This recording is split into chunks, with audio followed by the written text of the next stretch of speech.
Hi guys, and welcome back to my channel. In this video I'm going to be developing this film, Kodak Tmax 400 in some 510 Pyro.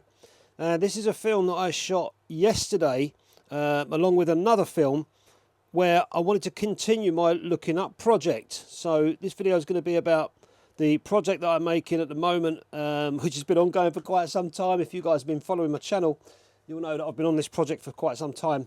And I think it's important for photographers to make or give themselves projects, something to do when you kind of think to yourself, you're at lost ends about your photography, or maybe you don't know what to go out and shoot.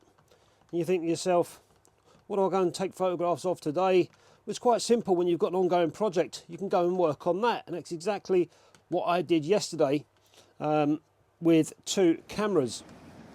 So today I'm in Southampton and I've come here with my family. They've gone off to do a little bit of shopping, so it's given me a bit of me time to go out and take some photographs. And I want to continue the book that I've been trying to compile, which is my Looking Up project. And I think once you're in a particular area, you run out of things to take photographs of. So today is a great opportunity for me to walk around this town and have a look up and see what I fancy architectural wise or anything else that I feel like I want to take photographs of and maybe put in the book. It's taken me a lot longer than I initially thought because I'm probably quite fussy.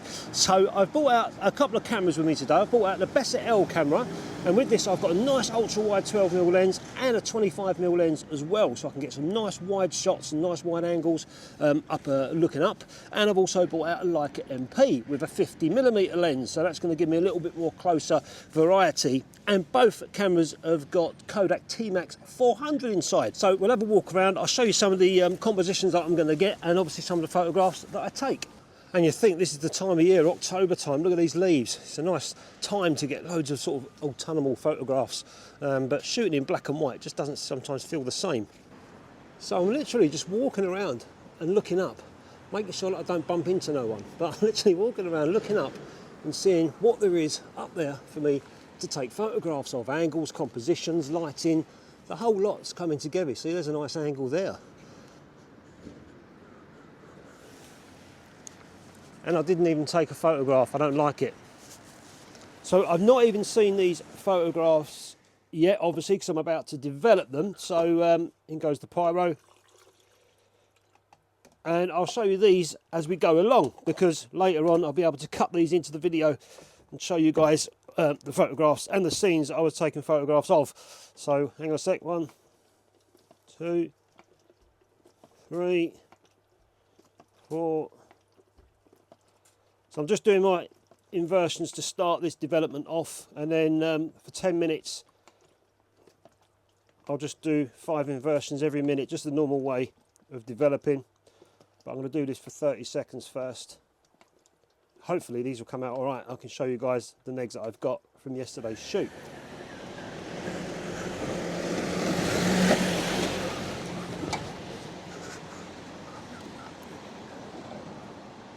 Interesting building, this one. And the sun's shining on it as well. Yeah, this is a nice building. Look at this. Might better get some lines going on here. Okay, I'll get a shot of this one. So the cameras I was out shooting yesterday was the Voigtlander Bessa, a camera that I recently got a few months back now. I've featured it already on the channel. And with this camera I've got a 25mm and also a 12mm ultra wide lens. So I was desperate to get out with this again and shoot some looking up projects. So buildings and anything interesting that I find around the streets where I'm looking up, taking photographs. So this was one of the cameras that I used, and the lenses, and I also took out my Leica MP as well with the 50mm lens, just so I can get a little bit more closer in on some subjects if I needed to. But I didn't shoot much on this. I only shot about 6 frames or 7 frames on this camera. I cut the film out of the camera. Oh, just coming up to me bit of development. So I've changed over to the 25mm lens with the Bessa. Just took a couple on the 12mm. So I've put the 25mm on, and we'll see what we can get here. I'm looking at this building up here at the moment. It's in nice sunlight, so I should get some really nice banging contrast with this film and this scene. And this little Voigtlander Bessa camera, I've really enjoyed shooting this recently. It's an ideal, I think it's an ideal little street photography camera. It's in, you know, it's not in your face. It's nice and light, and it's a very, very quiet shutter on it as well. So it's fully manual. Like I say, there's no viewfinder in there. You have to use these little adapters that go on the top, and they're really bright, these viewfinders. They're fantastic, and complements the lens. So this is a 25mm viewfinder, and this is a 25mm lens, nice and wide. And then when I put the 12mm ultra wide lens on, you can see there it is there. When I put that one on, I have to change the viewfinder to a 12mm viewfinder. But it's a fun system to shoot. Fully manual camera, sorry, with shutter speeds from 1 second all the way to 2000. And of course, when you're doing your focusing, you're using your zone focusing or the distance scale on the lens. And that's what I was using mostly yesterday with this camera. So if I was shooting f11, I'd set the infinite mark to f11 and then read on the other side of the scale what my closest distance would be in focus. And the only thing is you need to get the viewfinders for the lens that go on top. But if you haven't got the viewfinder, you could just literally point and shoot. You're in the right, you know where you're looking at. If you're walking around the streets, you could just snap away and take pictures. Whereas using the Leica MP, a little bit different, nice 50mm lens on this one, and it's a rangefinder camera, so I can get my focus quite easy looking through the rangefinder at the back there. And the speeds on this one are not as generous as the Voigtlander. This is 1 second to only 1,000th of a second, but ample enough for any sort of street photography. But the reason I took this, I just wanted to go out and shoot this and get a little bit closer to subjects with the 50mm lens. It's like this old building here, look. So I've just going to get a quick shot of this one. I like this old building and that lamp. So I need to get a bit of separation between the building and the lamp. Got some nice sky up there as well. It might make for a nice photograph.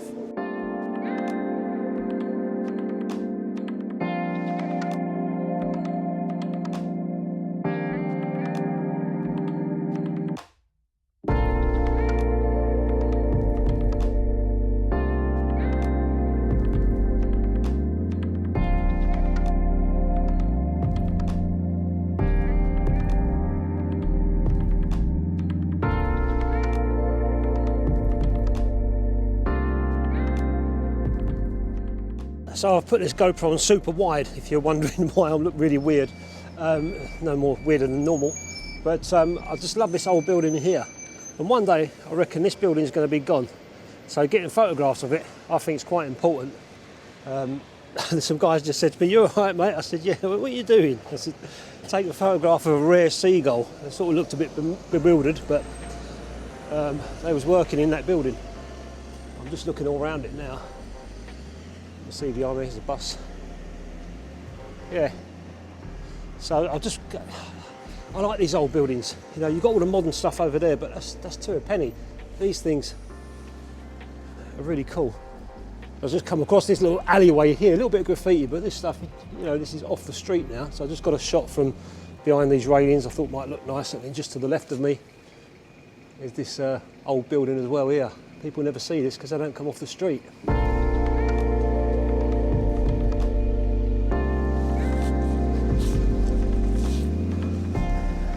See that building over there, the sort of with the blue panels on? When I go over there, get across the zebra crossings like Abbey Road. I'm going to go over there and get underneath that building and see what's there if I can get up this way. I've not got a clue where I am. We'll go this way. It's a nice big puddle there. If I want some reflections of some buildings, I might grab that one while I'm here.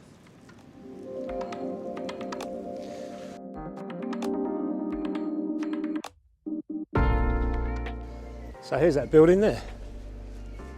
Might make for some nice, interesting photographs. So we'll get a shot of this one as well while I'm here. People living there, I suppose. Block of flats.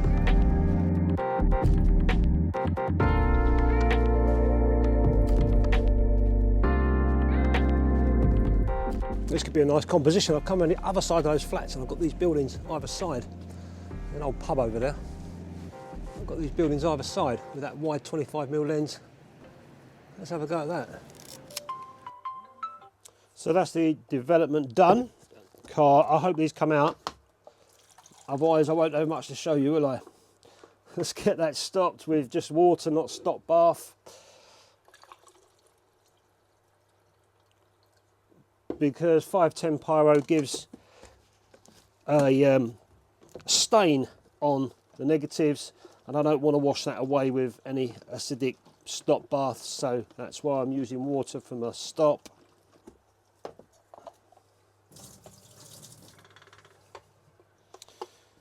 And in goes the fixer. And I'll be fixing this for about 7 minutes, this one.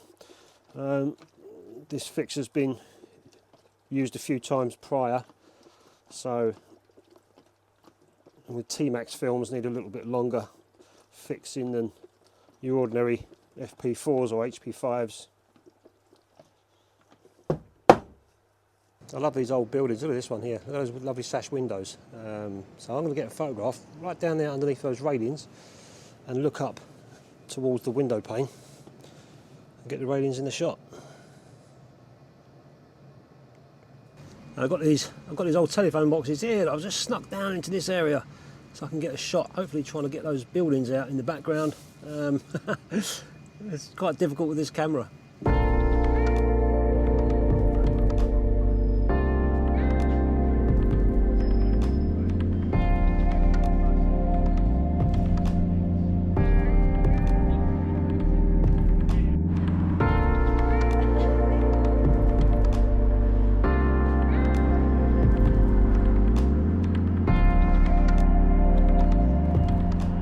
And for those of you that follow my channel quite a bit, thanks very much for viewing and watching and being loyal and all that stuff. You'll notice that I'm not using my rotary processor. So with the Tmax 400 films, I've just got a certain time that I enjoy developing with inversions rather than putting it on the rotary processor. Some films I'll use rotary and others I'll do it this way. And Tmax 400 is just one where I'm getting nice, good, consistent results with these sort of inversions. So, you know, stick with what you know's best.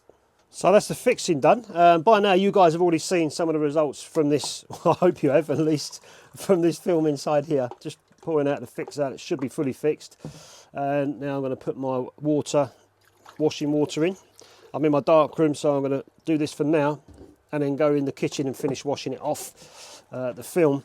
You guys have already seen the photographs that's on here. Hopefully they've come out. I ain't got a clue yet what these are going to look like, but I'm sure they're okay. Moment of truth. Have I got photographs? Yes! Hallelujah! So I'm really pleased that the negatives have come out well. You never know, with these cameras there could be light leaks, you know, you might load the film wrong or anything can go wrong. But they've come out really well, so I'm really pleased with that. The very first photograph that I took on the Bessa, which was on the 25mm, you saw that photograph, I absolutely love that. I love the contrast, love the tonality there. And I looked up at the building, I let the camera's meter do its own thing, and I knew that it was going to pull the sky darker because there was a lot of light bouncing off of that building, which I had to account for. So, and I was really pleased the way it came out. And there's two other photographs that I really liked from this. I like the telephone boxes that I took a photograph of. They come out better than I thought, so I'm going to make a print of them as well. And there was one particular building which was those flats, that block of flats with the blue panels on. I love the angle of that, and I just love the way that that's come out. So that's the other one. All the others I'll put to one side. Maybe I might print one later on, or I have a re-look at them if I want to put them in the book. But for now, I'm going to get on with those three and see how they come out. And I'm using Ilford's multi-grade deluxe paper. This is 11 by 14 inch. And I've got the smaller paper in the same stuff, which I'm going to use for test prints. So I don't want to waste this bigger paper. So let's get on, do some test prints, and I'll show you guys the print afterwards. So I've been doing some test strips with a grade 4.5 filter just to bring that contrast out and try and get that sky looking dark, which is great. It's working. I tried different filters and different times. My developer went a bit funny, so I had to change that. But this is the final one that I ended up with that I'm going to make a print based on. But there's a lot of bits on the emulsion on the film, so I'm just going to give it one more clean and negative, see if I can get that off. If not, it still doesn't ruin the picture for me, but it would be nice if I can. And I certainly don't want to ink all this out. This is resin paper, so it's not, I don't think, spotting on resin paper's that easy. Compared to fibre paper, the inks just don't seem to soak in. But anyway, I'm going to try and do a print with this, give the negative a clean, and then try and go for this time. I have to be very careful though not to scratch it. I've got my little loop here so I can have a little look through and see. The last thing I want to do is scratch it, so I'll have to be careful, but I can see lots of little trapped particles and it could be inside the emulsion. There's quite a lot of it as well. But I got a feeling this is trapped inside the emulsion. I'll clean the gloss side first. Just a little bit of, this is 99.9% alcohol. I use this.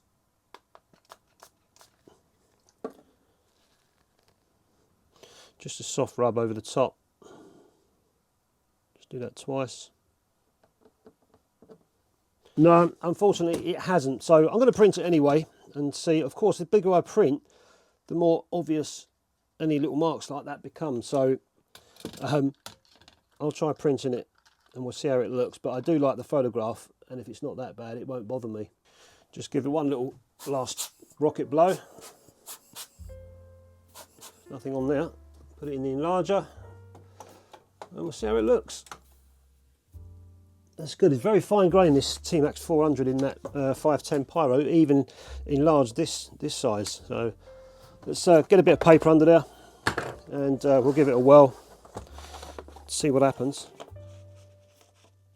Of course, with Photoshop, you can take away little dust particles and whatever, as I did with the scans that I showed you. I always do, but make a note if the negative has got any problems like that. Right, let's just do this one then. 10 seconds. Off it goes.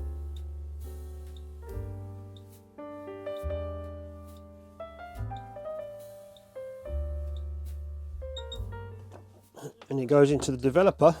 So we'll see how this comes out. I'll let you guys watch the image come through. I think it's actually a little bit wonky in the on the easel as well. I must have jogged the easel.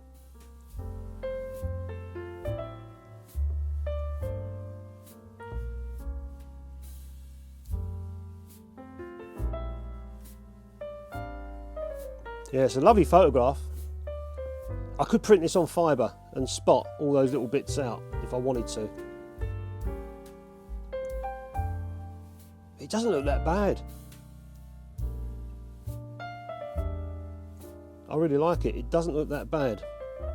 Yeah, it's nice. I love all the highlights on it and the dark sky, I really do. And that's because the camera metered for those highlights. It didn't want to blow them out, which then obviously rendered the sky darker without using any filters. And they're the sort of shots I'm enjoying taking when it's sunny.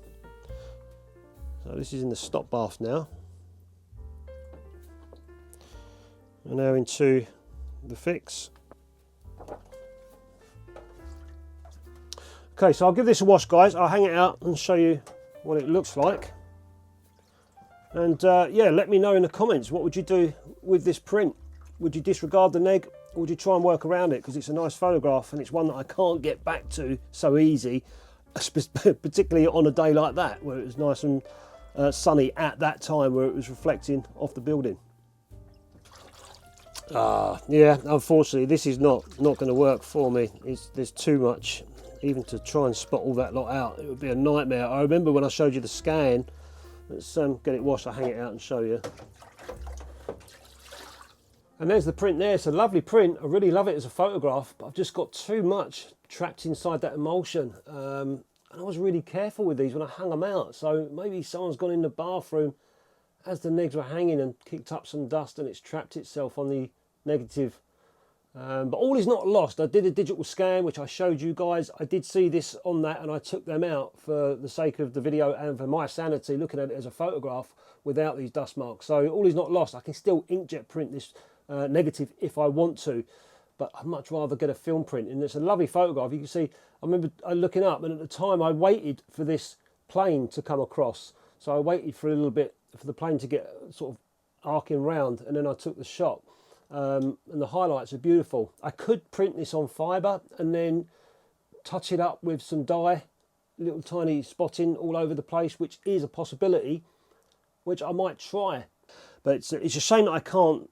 I can print it, but for me, I can see it. It sticks out like a sore thumb, even at this level where I'm probably about a metre away from the print. So yeah, I don't know. Let me go. What do you guys think in the comments? Is this something? I wouldn't even sell it like that, you know?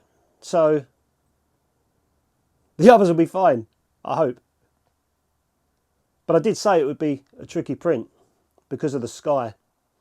And I knew I already had a little bit of dust on there trapped in the emulsion. I was hoping it would come out, but I'm going to try it on fibre, and I'll show you guys the results from the fibre after. So I've had to change things around a bit. My fibre paper is 9.5 inch by 12 inch, and so I'm going to be using this easel, which was made for me by Tim Soderstrom out in Texas. If you're watching, Tim, this thing's working fantastic. And it gives me a little 1 centimetre border around my paper. So 9.5 by 12 inch paper on there. The fibre paper, that's what I'm going to be using. I've already done a test strip and it ain't looking too bad. So let's go and make a full print and we'll see how it looks.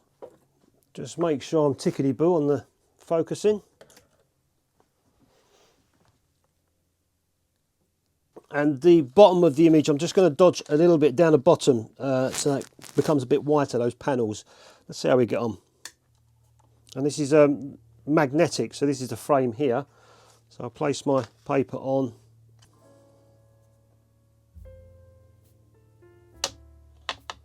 Down it goes. Let's clamp down. 12.6 seconds. Just going to cut a bit of time off the bottom panel so they come out whiter. That's about right. Now I could burn more of the sky in, but I'm not going to bother. I hate wasting this fibre paper. No, I'm not going to bother burning the sky in because I think that will go darker when I selenium tone it. So let's print this one. In it goes. Okay, the image is starting to come through now. I'm just holding it in place with the tongs. It's looking better on the fibre paper, I think. But then the sky is a little bit lighter, which obviously will camouflage. You know, the darker the sky is, the more those little trapped particles are going to be noticed. So it's a case of lightening the sky a little bit. But any spotting that I want to do is not going to be that difficult with the fibre paper. It soaks in much better than it does on the resin. So I went off, had me lunch, and I come back, and I've had the fibre paper washed. It's been selenium toned. Can you see that? And it's been drying out for a couple of hours. It still needs a lot more drying and flattening to do, but it's not as bad as the resin paper. I can see the dust spots if I look at it closely, but from a distance of about 1 metre, I can't. It's really hard to see. I'm really pleased that this has come out quite nice on fibre, which means there's only a few parts that I need to spot with the dyes, with the ink dyes. So I'm really happy with that. But I mean, it's definitely one that I'm going to be using in my looking up project in the book. Whether I wanted to make all the pictures in the book from prints, but you know, some might have to be inkjet. That's just the way it's going to be, maybe. But we'll soon see how this one comes out when I get round to it. Once it's dry, I can then have a good look at it. But I'm really happy with the photograph and the way it's come out on this fibre paper. And the other two negatives that I liked was the telephone boxes. That one's come out really nice. I like that shot. I just like telephone boxes. But, you know, again, these things are going to be a thing of the past one day. They're already coming out the ground and being bought up by private people, put in their gardens. We don't use telephones really anymore on the streets. So these two telephone boxes I quite liked. And the other photograph which I liked was those block of flats, the angle that I got there. I like these sort of photographs of buildings when they look like this, you know. I've got a little bit of sky going on, some cloud, and I had to burn this in with a contrast 0 filter just so you can see the difference between the sky and the border of the paper. But that's come out really nice as well. And getting back to the start of the video, talking about projects in photography, it's quite nice. I've got a couple on the go. This is one of them. And it's nice because when I've sort of run out of ideas or whatever with photography, I think, you know what, I'm going to go out today and I'm going to carry on with that project, and that's what I'll go off and do. And it just gives me a reason to go out with my camera rather than walk around Southampton just taking photographs of anything, any old Tom, Dick and Harry. It was nice to plan it that day and think, okay, the girls are going to go shopping, I'll go off and take some photographs and continue with my project. And sometimes I've gone out to work on that project and come back with no photographs at all. Well, I have, but nothing that's going to go in the book. So I'm very picky with what I'm choosing for it. So I'm really happy with the 3 photographs or the 3 negatives that I found for the collection on that day. Let me know in the comments, guys, if you've got any projects going on. Let us know, especially if you're in the darkroom and you get all that dust stuff going on in on your prints. It's very rare that I get it that bad, so I can only assume that when I hung those negatives out, someone's opened the door and dust has come into the bathroom. Ideally, we all know, steam the bathroom first, hang the negatives up, shut the door, don't let no one in, let them go in the garden if they need to go slash or something, you know, but it is what it is. I need to really find a way of making something where I can enclose my negatives when they're hanging. I know people use laundry bags and stuff like that, but yeah, anyway, I hope you enjoyed the video and a little bit of inspiration there maybe for some people if you're looking up and taking photographs. Thanks for watching, and I'll catch you next time.